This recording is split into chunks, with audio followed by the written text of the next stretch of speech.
Bem, esse é mais um episódio do ETIC Talks, o programa do ETIC, o Centro de Inovação em Transição Energética, uma parceria da Escola Politécnica da Universidade de São Paulo, da COSAN e da Fundação Vanzolini. Agora a gente vai fazer uma temporada sobre a COP30, que vai ocorrer pela primeira vez no Brasil, agora em novembro. E a gente vai conversar com a Elbia Ganum. A Elbia, ela é presidente da Associação Brasileira da Energia Eólica e ela foi eleita pelo governo para ser a enviada especial do setor de energia na COP30. A Elbia tem longa experiência no setor de energia elétrica, lá no racionamento ela participou, depois no novo modelo ela estava como economista do Ministério de Minas e Energia, ela acompanhou os debates que levaram à Lei 10.848, que é a lei do novo modelo, que foi discutida aqui na primeira temporada do ETIC Talks. A Elbia agora a gente não vai, quer dizer, a gente vai acabar falando sobre o novo modelo, porque a transição energética brasileira vai estar nos holofotes em Belém do Pará. E a Elbia vai ser demandada como é que está a transição energética brasileira. Quem acompanhou as entrevistas do Mário Veiga, do Gerson Kelman, de todos os outros, já viram os problemas que a transformação da matriz tem chegado. Elbia, um prazer ter você aqui. A pergunta é: como estamos na transição energética? A transição energética, como todos sabemos, não é um clique, ela é um processo. E aqui no Brasil, a gente vive a expectativa de grandes cargas, por exemplo, hidrogênio verde e data centers. Mas isso pode trazer mais desequilíbrios. Então, como é que você enxerga essa questão do desafio do Brasil, da transição energética brasileira, com a matriz renovável que tem, dentro desses debates que a COP30 vão trazer? Bom, Rockman, primeiro, obrigada pelo convite, pela oportunidade de falar de um tema que eu tenho verdadeira paixão. E primeira coisa é o seguinte: quando nós falamos em transição energética e o desafio do Brasil de trazer essa pauta, né, com a COP30, a gente fala necessariamente num contexto mais global, né? E por mais que a gente tente particularizar o Brasil, e a gente vai fazer isso, é bom entender o contexto global. A transição energética, globalmente falando, vai mal, obrigada, tá? Vai mal porque ela não está indo na velocidade que o planeta precisa.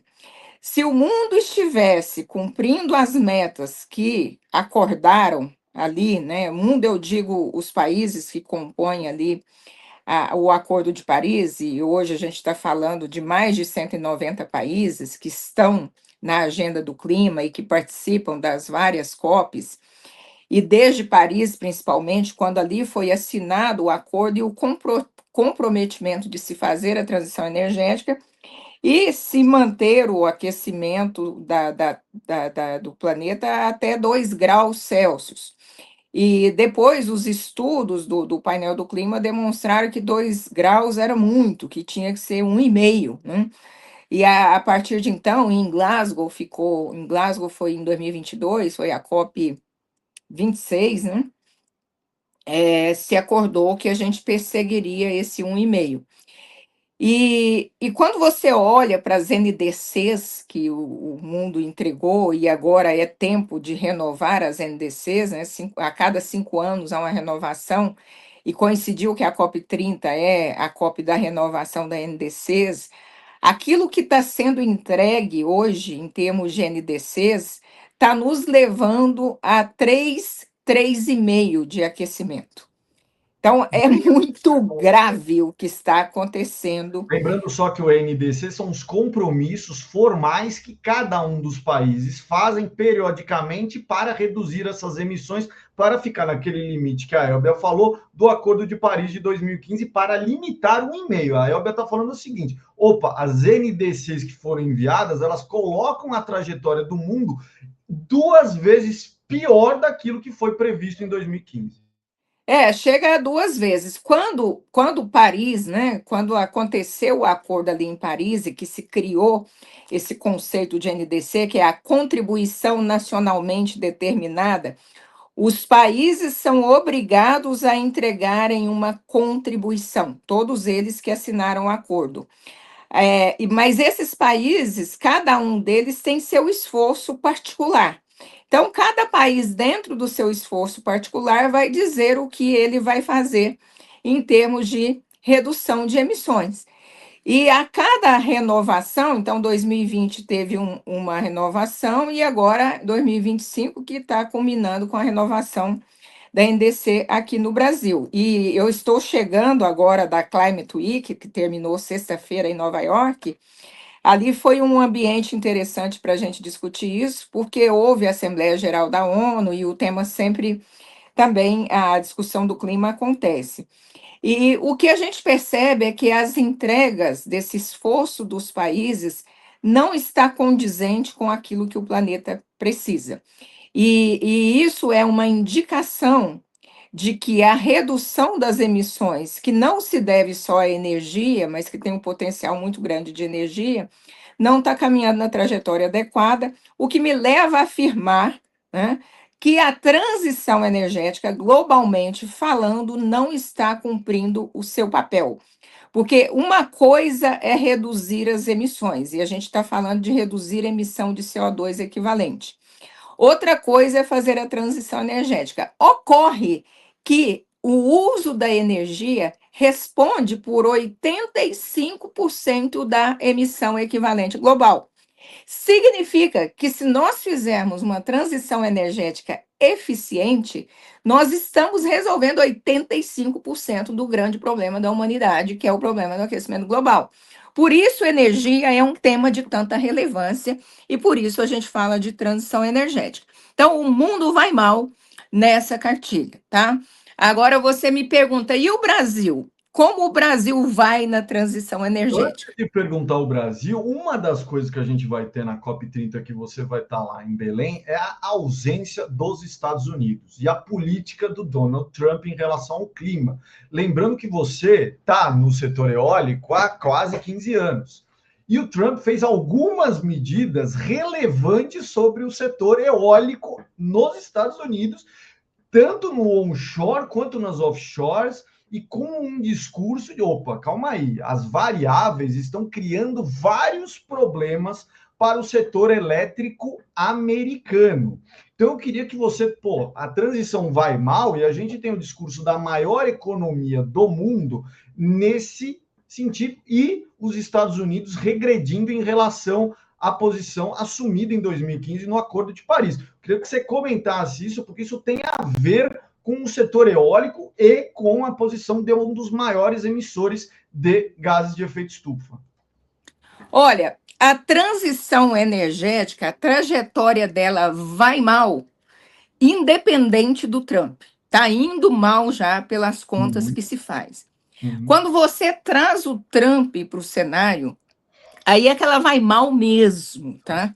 E aí a gente vai ter esse ano, até a COP, lançamento de muitos relatórios, e um relatório que a gente aguarda sempre com muita ansiedade é o relatório da Agência Internacional de Energia, e também os relatórios do IPCC. Então, primeiro que os relatórios do IPCC já vão mostrar, assim, o IPCC lá atrás, quando nos traz notícias alarmantes, ele ainda foi conservador. Então, assim, aquilo que o painel do clima dizia que ia ser ruim é pior ainda, né? Independente do que o mundo esteja fazendo, os próprios cálculos estão mostrando que essa aceleração do aquecimento global e das consequências do aquecimento, e aí a gente está falando de tragédias, Rio Grande do Sul, Califórnia. Então, nós já estaríamos indo mal mesmo sem o Trump. Se o Biden tivesse lá ainda, ou quem tivesse sido eleito ali por indicação do Biden, a gente já estaria mal. Com a chegada do Trump, a coisa piorou e piorou absurdamente, e vou te dizer que não foi por causa de eólica ou de offshore ou que ele tenha feito. Por causa de uma outra coisa chamada Drill Baby Drill. Vamos fazer mais petróleo. Então, não Uhum. é porque você reduziu o investimento em renováveis, porque esse investimento ele acaba indo para outro país e ele acaba sendo compensado. Mas é pelo fato de você dar o sinal para o investimento de petróleo, dar força para o petróleo, porque isso traz um efeito demonstração. Aqueles países e até aquelas companhias de petróleo que não estavam muito afim mesmo de fazer essa transição energética, agora Sim. tem um super padrinho, que é o Donald Trump, né, para dar força para isso. Então, realmente dá um sinal de redução de velocidade, porque o que o mundo precisa é parar de perfurar poços de petróleo que o mundo precisa é parar de fazer petróleo, pelo menos do jeito que faz petróleo, a não ser que seja um petróleo descarbonizado. Mas aí vem aí tecnologia de CCUS, toda essa discussão. Então, o mais grave para o mundo foi esse posicionamento, e não só isso, a produção efetiva do petróleo, né?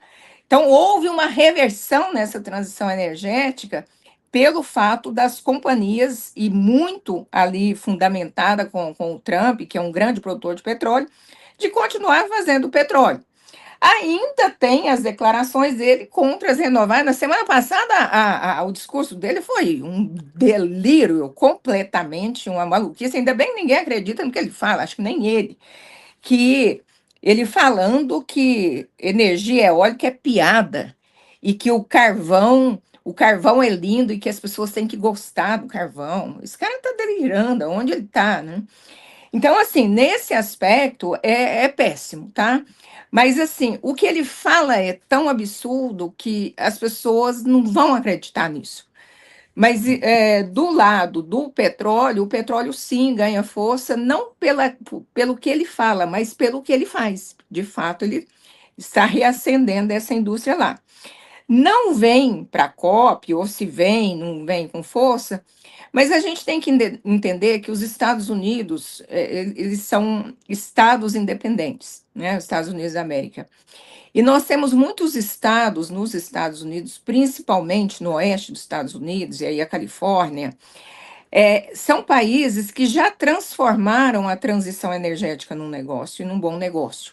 Então, tem muitos investimentos em renováveis, em hidrogênio, biocombustíveis, e a Califórnia vai vir em peso para o Brasil na COP30.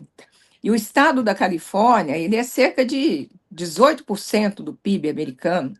Então, o PIB da Califórnia é maior de muitas economias no mundo. Então, isso vai permitir que a gente tenha vozes importantes na COP que não seja necessariamente a voz do presidente Donald Trump. E no que se refere aos investimentos de eólica que não vai fazer, as cadeias de produção se ajustam e os países mais relevantes em investimento hoje em energia eólica, energia solar, eles estão na Ásia, tá? Não estão no norte da América.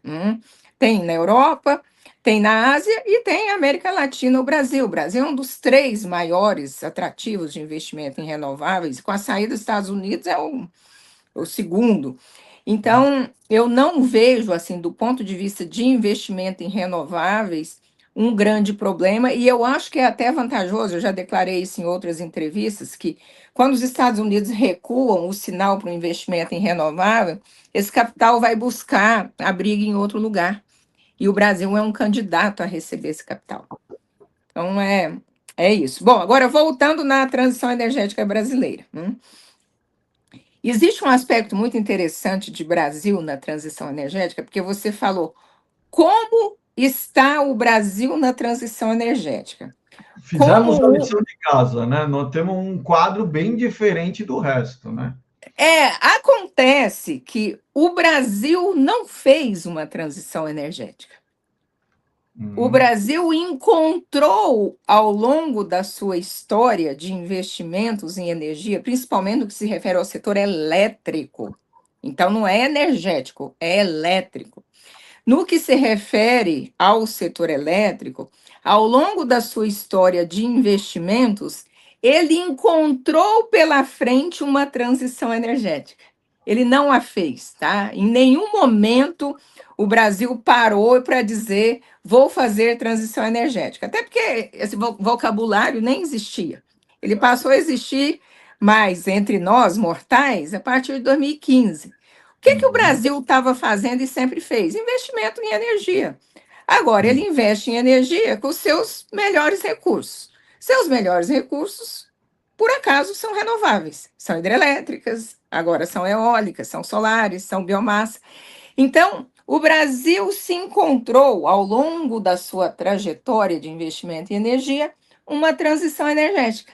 E quando essa transição energética passou, e está passando ainda, né, é uma marcha, como você próprio falou, ao encontrar essa marcha da transição energética e ele se encaixa nela, ele já se encaixa posicionado, Uhum. porque o seu portfólio de investimento sempre foi renovável. Então, ele entra na corrida da transição energética, ele não está lá no começo dela, não, tá? Ele não se candidatou lá, não. Ele está naquela corrida de 10 quilômetros, ele entrou ali no sétimo quilômetro, mas ele já entrou em primeiro lugar, né? Uhum. Porque ele já tinha os seus requisitos. E entrou, sim, no debate da transição energética, se colocando como uma solução global de energia limpa e renovável. E isso é muito adequado, porque nós temos abundância desses recursos, nós temos preços muito competitivos. Neste governo, principalmente, eu estou falando do governo 2023 para cá, este governo se posicionou e tem se posicionado muito bem no mercado internacional de que sim, existem mudanças climáticas, existe uma necessária transição energética. O Brasil pode ser um país que pode ajudar a prover esses recursos energéticos, na medida que pode atrair, inclusive, investimentos para cá, no conceito de power shoring, de atrair indústrias que dependem muito de energia renovável, de energia competitiva. O Brasil é um provedor de soluções energéticas para a transição energética, e isso é um dado, é uma vantagem comparativa que nós temos, e é também uma vantagem competitiva na medida que a gente criou marcos regulatórios importantes no ano passado, PL de offshore, PL de mercado de carbono, PL do hidrogênio, data centers recentemente, o data center é uma grande demanda para nós, descarbonização da economia de forma geral, a política industrial verde, o plano de transformação ecológica do ministro Haddad, o próprio plano de transição energética do Ministério de Minas e Energia, todo esse pacotão de planos, eles pegam essa carona da transição energética e colocam o Brasil bem posicionado. Então, nessa perspectiva, em termos potencial, nós estamos muito bem. Nós precisamos melhorar algumas coisas, por exemplo, a definição melhor do marco legal de eólicas offshore. Hoje, inclusive, saiu uma decisão do CNPE sobre o grupo de trabalho e tal. Estou trabalhando com o ministro Silveira da gente anunciar na COP já o cronograma do primeiro leilão de cessão de áreas para o ano que vem. Então, vamos fazer esse trabalho. O marco do hidrogênio está ali no Ministério da Fazenda, a regulamentação, junto com o MME, que tem que sair. E até a gente promover a infraestrutura de transmissão para os data centers. Então, tudo isso está sendo feito, né? E aí o Brasil se coloca muito bem, principalmente no que se refere à eletricidade. Agora, quando você olha para a matriz energética brasileira, nós somos grandes emissores, principalmente no setor de transporte. Então, a gente tem que pensar mais em eletrificação da economia, na eletrificação industrial e na substituição do insumo energético da indústria. Muitas usam molécula e a molécula é insubstituível, então você tem que pensar em substituir essa molécula fóssil pelo hidrogênio. E agora o hidrogênio, que era uma promessa, né, e é uma grande promessa, houve uma over expectativa para que fosse 27, 28, e ele está se mostrando melhor ali na virada dos anos 30, 2030. Mas será uma realidade para o Brasil tem realmente um grande potencial, e eu percebo que, assim, nessa perspectiva, a gente vai muito bem, mas é muito importante destacar que não houve antes um grande plano de transição energética do Brasil, como não houve em nenhum lugar do mundo antes, né? E quando todo mundo começou a falar disso, e eu percebo que isso aconteceu mais fortemente depois de 2018, e ainda mais no período da Covid, ali, dos grandes Green Deals que o mundo andou fazendo, e a própria China se colocou e pegou a dianteira dessa transição, é coisa muito recente. E quando o Brasil entrou nessa discussão, ele já tinha uma matriz altamente renovável, e a matriz energética é 50% renovável.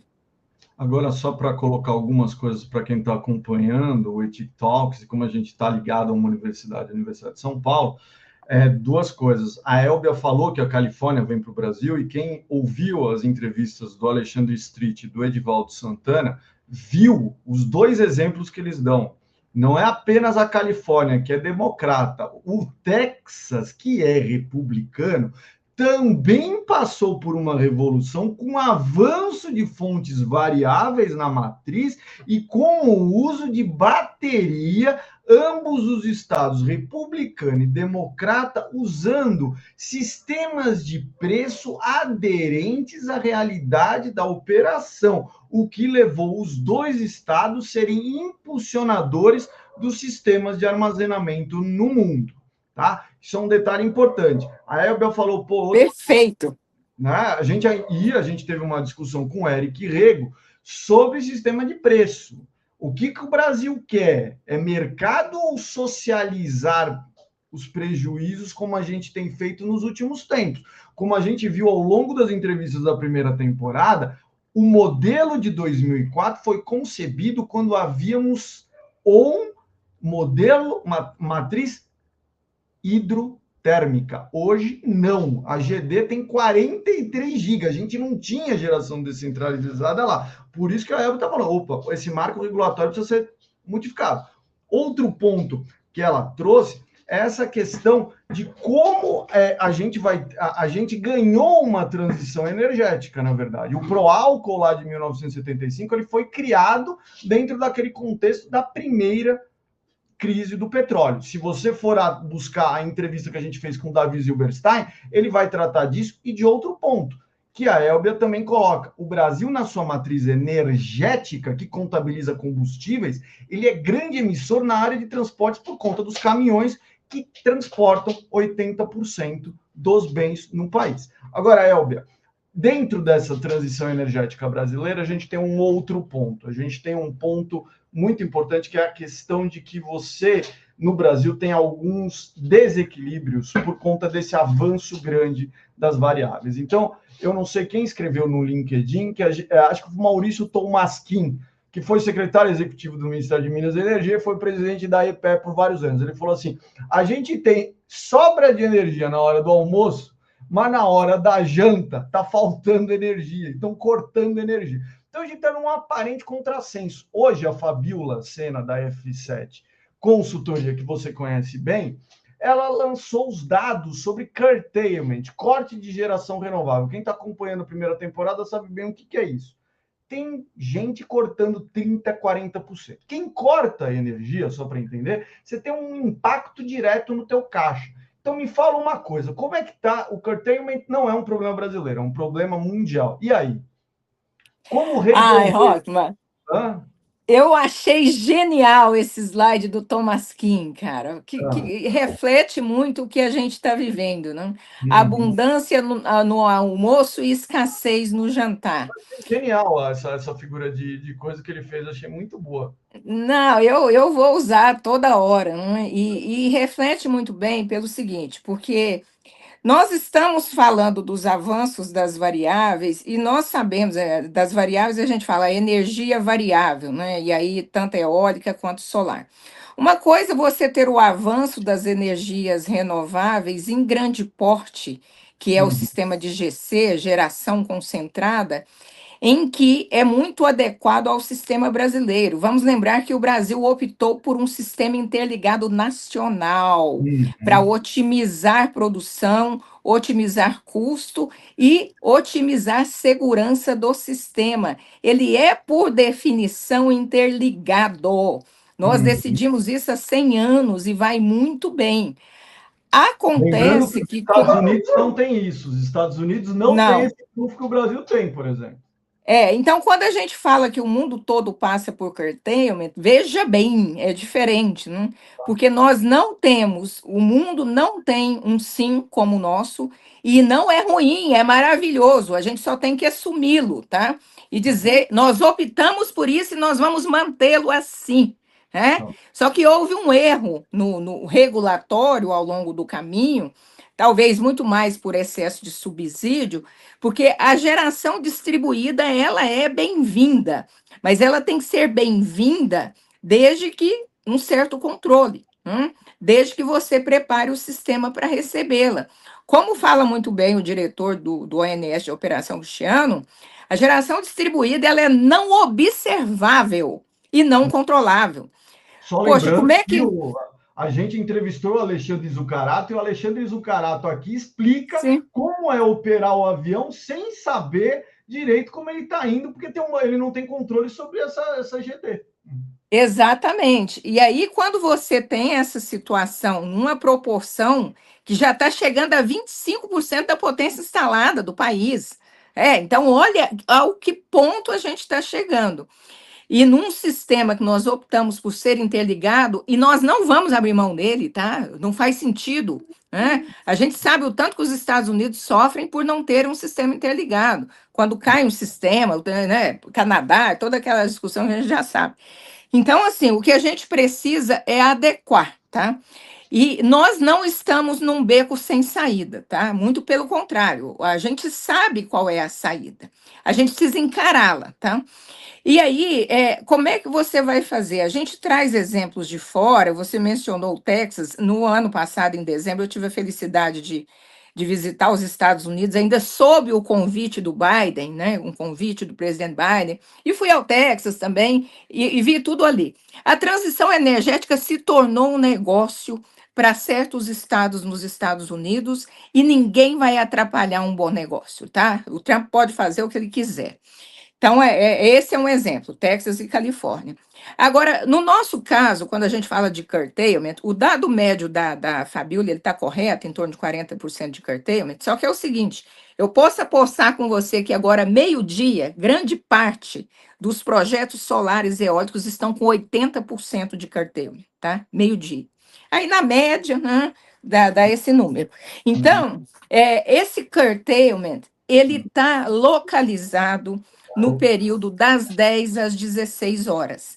E ele é agravado pelo fato do Zuccarati e do Cristiano ter que ligar a térmica na hora que eu estou gerando mais solar. Porque a térmica não vai entrar às 16 horas. Ela precisa entrar antes, porque ela tem que fazer rampa. Então, o fato de eu ter um excesso de geração distribuída das 10 às 16 não me causa problema só das 10 às 16. Me causa problema 24 horas por dia, porque eu tenho que ligar a térmica, porque essa mesma solar que causa o excesso de energia durante o dia, ela vai puxar energia no sistema à noite, vai me levantar bandeira vermelha, porque o consumidor está pagando bandeira vermelha, e esse telhado, essa energia do telhado, não está pagando bandeira vermelha. Por quê? Porque ela entrega energia durante o dia em excesso e ela faz escambo, ela não paga tarifa, ela faz escambo. Então, o dono da energia solar de teto liga a máquina de lavar meio-dia ou liga a máquina de lavar 8 da noite, ele vai consumir a quantidade de energia que ele quiser pelo mesmo preço que é praticamente zero. Enquanto nós, consumidores que não temos energia no telhado, e é a maioria da população pobre, porque eu falei há pouco com a jornalista aqui, que quem instalou painel solar foi classe média alta, porque o pobre nem casa tem, ele paga aluguel, né? Então, como é que ele vai instalar painel solar? Então, esse benefício tentado fazer esse subsídio, ele é absolutamente distorcido. Agora, tem saída, tá? Onde está a saída? A saída está no sinal de preço. E a Califórnia, o Texas, eles nos demonstram isso, que você tem que ter um sinal de preço adequado.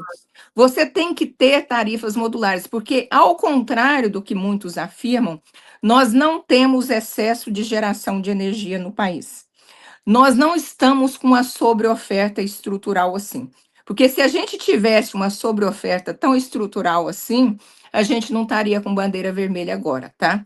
A gente tem sobreoferta horária das 10 às 16, causada pela energia de telhado, e a gente tem que ajustar isso. Como? Não tem uma única resposta. Bateria é uma grande saída, você trouxe Texas e Califórnia. Colocar baterias tanto no SIN, no Sistema Interligado Nacional, como colocar bateria nas residências solares, porque elas vão carregar essa bateria durante o dia e 6 da tarde, quando ela puxar a energia de pico do sistema, ela não puxa, ela consome da bateria dela e ela não sobrecarrega meu sistema e levantando a bandeira vermelha. Então, ela tem que se prover 24 horas por dia. Ela vai se prover de sol das 10 às 16 e nos outros horários ela vai se prover da bateria que ela carregou enquanto tinha sol. Aí sim, aí fica bom. Outra coisa, a gente tem que dar o sinal de preço adequado. Se eu estou com excesso de energia das 10 às 16, o preço tem que ser baixo, ele tem que ser quase zero nesse horário, para que o consumidor ligue a máquina de lavar naquela hora, para que a indústria produza mais naquela hora e produza menos mais tarde, para que você balanceie o sistema. Falta nesse país, Edivaldo, todo mundo que você conversou, é samba de uma nota só, a gente repete isso há anos. Nós precisamos de um gerenciamento do lado da demanda, nós precisamos de sinal de preço para o consumidor, para que o consumidor, que agora é um ator central nesse processo, porque o consumidor, agora, além de consumidor, ele é produtor. Esse cara produz energia.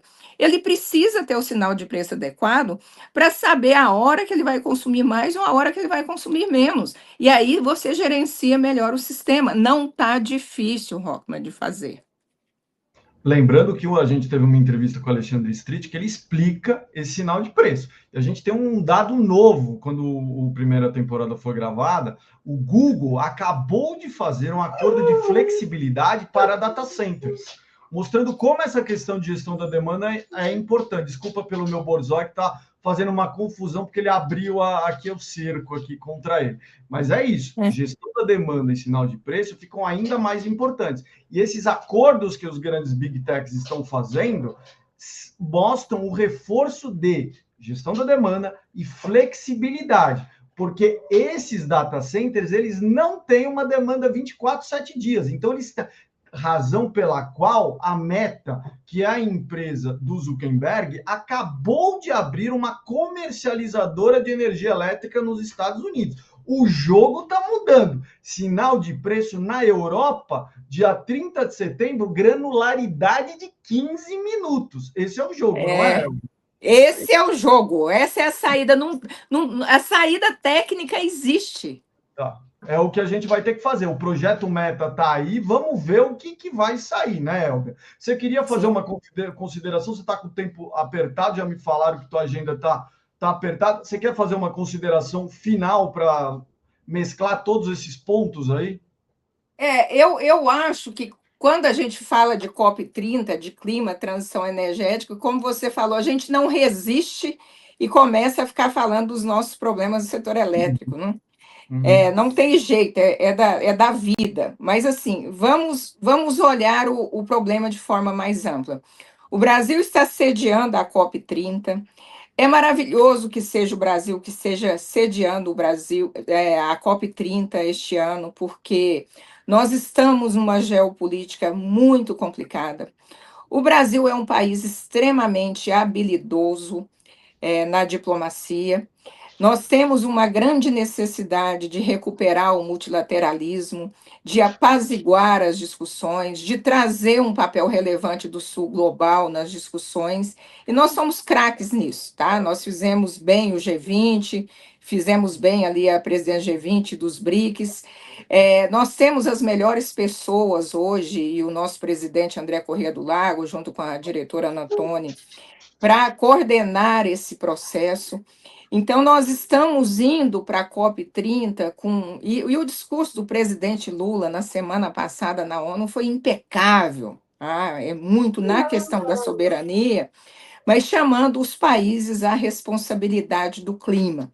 Então, assim, embora a geopolítica seja desfavorável e vários fatores desfavoráveis, guerra, essa malcriação do Trump, eu acho que a gente está caminhando bem. para fazer uma boa COP e fazer boas discussões. Até porque aquilo que deveria ser discutido e acordado já foi feito. Nós estamos numa COP de implementação, é uma COP forte de engajamento do setor privado, né? E o nosso papel de enviados é justamente fazer esse engajamento. Eu tenho tido essa experiência, tem sido gratificante de ver o quanto o setor produtivo da economia está engajado, já entendeu a transição energética, a economia de baixo carbono, como um novo modelo econômico, como uma oportunidade de negócio. Então, é assim: nós precisamos romper com o modelo econômico atual. Te falo isso como economista, tá? Mais como economista do que como especialista em energia. Nós precisamos romper com o modelo econômico atual, que é o modelo pautado numa economia de consumo de combustíveis fósseis. Nós temos que fazer os recursos renováveis serem bons negócios, e o Brasil, historicamente, já mostrou isso. Eu fiz questão de frisar que o Brasil não fez uma transição energética. Ele a encontrou pelo caminho, entrou no ônibus e já sentou na janelinha, porque o Brasil já tinha feito isso por usar recurso, por transformar a transição num negócio, e é isso que nós temos que levar. O Brasil tem que se mostrar como um país que já fez isso, e não fez porque era transição, fez porque era um bom negócio, porque tinha os recursos, e tem muitos países capazes de fazer também. E aqueles que não puderem fazer, venham para o Brasil, que o Brasil vai promover essa descarbonização. Tragam suas indústrias para cá, tragam os data centers, comprem nosso agro verde, comprem nosso aço verde, e é isso que nós vamos fazer na COP, tá? A gente tem que ter esse papel e realmente colocar o Brasil como um país provedor de solução, mas também um país transformador da sua economia, da sua sociedade. É a vez do Brasil se industrializar, e ele vai se industrializar no modelo 5.0 de revolução industrial, em que a gente vai promover uma grande eletrificação no mundo e promover uma grande produção de bens verdes para exportar. É esse o nosso recado e nós precisamos levar isso fortemente. Vamos ver então em novembro. Você já conseguiu seu lugar lá, Elbia? O meu já está garantido. Muito bem. Vamos ver agora em novembro qual vai ser o resultado da COP30. Aí a gente conversará com a Elbia quando terminar a COP30 para fazer o saldo dela. Muitíssimo obrigado, Elbia, pelo seu tempo. Obrigada, Roberto. Até mais. Tchau, tchau.